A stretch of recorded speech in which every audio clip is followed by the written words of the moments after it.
राधे राधे, जय श्री कृष्णा।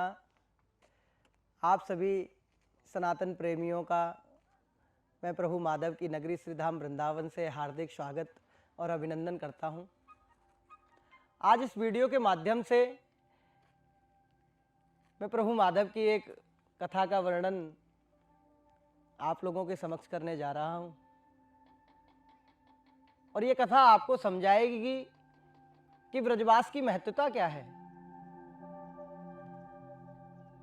एक बार वासुदेव नंदन श्री कृष्ण बड़े उदास बैठे हुए थे।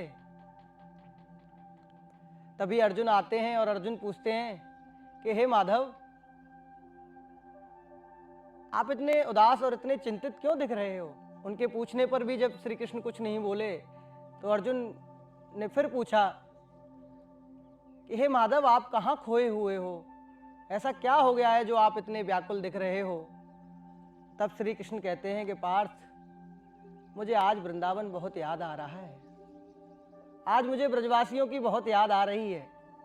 तब अर्जुन कहते हैं कि ऐसा क्या है वहाँ जो आपको वृंदावन और ब्रजवासी इतना याद आ रहे हैं। अरे मैं भी तो आपका भक्त हूँ, मेरी तो हर सांस कृष्ण कृष्ण ही पुकारती है, मेरी तो हर सांस आपका ही नाम स्मरण करती है। हम भी तो आपके भक्त हैं, ऐसा क्या है उस ब्रज में। तब श्री कृष्ण मुस्कुराए और बोले कि अर्जुन, आओ मैं तुम्हें कुछ दिखाता हूं।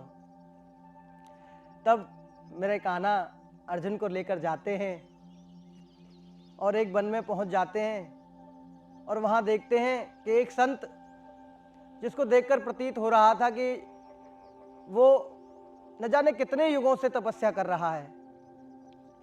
अर्जुन उस तपस्वी को देखकर पूछते हैं कि हे माधव, ये तपस्वी कौन है। इन्हें देखकर तो प्रतीत होता है ये जाने कितने युगों से तपस्या कर रहे हैं। इनका शरीर कंकाल में परिवर्तित हो गया है, इन पर दीमक के पहाड़ बनने लगे हैं। आखिर इनको ऐसा क्या चाहिए, ऐसा क्या चाहिए इन्हें जो ये इतनी कड़ी तपस्या कर रहे हैं। तब माधव मुस्कुराते हैं और बोलते हैं कि अर्जुन, इन्हें ब्रजवास चाहिए। ये सुनकर अर्जुन संकोच करने लगते हैं और कहते हैं ब्रजवास चाहिए, तो क्या माधव इतनी कड़ी तपस्या के बाद भी ब्रजवास नहीं मिलता है। फिर कान्हा मुस्कुराते हैं और कहते हैं कि अर्जुन, ब्रजवास मिलना इतना आसान नहीं है और ब्रज के वास के लिए तो मेरी भी आज्ञा से कुछ नहीं हो सकता। ब्रजवास तो केवल श्री लाडली लाल श्यामाजू सरकार श्री राधा रानी की कृपा से प्राप्त होता है और वो जब रीझते हैं, वो जिस निर्बल पर कृपा कर दें उसको ही ब्रजवास प्राप्त होता है।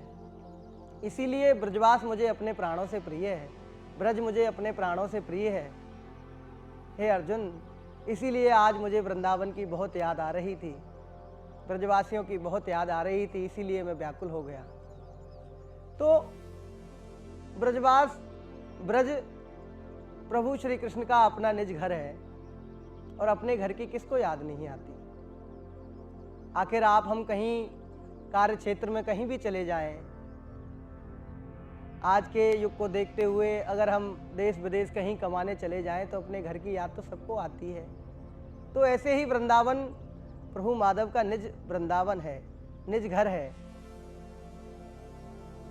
अरे ब्रज तो वो है जहाँ मुक्ति भी मुक्त होने के लिए प्रभु से प्रार्थना करती है कि हे माधव, मैं कैसे मुक्त होंगी। तब प्रभु कहते हैं कि पड़ी रहो जई ठोर पे, साधु संत जब आए, उड़ उड़ रज मस्तक लगे, मुक्ति मुक्त है जाए। तो इस रज की तो वो महत्वता है जहाँ मुक्ति भी जिससे मुक्त हो जाती है। ये तो वो कान्हा की हृदय स्थली है। मेरा आप सभी से यही अनुरोध है कि जो भी सनातन प्रेमी श्रद्धालु ब्रज दर्शन के लिए आते हैं, प्रभु माधव की लीलाओं को देखने आते हैं, वो हमारे साथ अपने कान्हा की हृदय स्थली को सुंदर सुसज्जित बनाए रखने में सहयोग करें। कूड़ा इधर उधर ना फेंकें। ध्यान रखें कि जो ठाकुर जी हमने गोपाल जी अपनी टोकरी में लिए हुए हैं, या जिस प्रकार हम लेकर चलते हैं वो कहीं हम ऐसी जगह तो नहीं रख रहे कि वो अपवित्र है, क्योंकि हमारी आस्था, हमारा भगवान अगर हम कहीं भी उठाकर रख दें, कुछ भी खिला रहे हैं तो ये अशोभनीय है। तो मैं आप सबसे यही अनुरोध करता हूँ कि आप प्रभु माधव की लीला स्थली, हृदय स्थली वृंदावन वास करें, वृंदावन का दर्शन करें और मन और वाणी को पवित्र रखते हुए यहाँ गंदगी ना फैलाएं। राधे राधे, जय श्री कृष्णा। इसी तरह की रोचक कथाएं और कहानी सुनने के लिए हमारे पेज से जुड़े रहें। हमारे YouTube चैनल को आप सब्सक्राइब कर लीजिए। अगर आपको हमारी कहानियाँ अच्छी लगती हैं, मैं फिर आप लोगों के समक्ष हाजिर होऊंगा ऐसे ही ब्रज की एक नई कहानी के साथ। राधे राधे, जय श्री कृष्णा।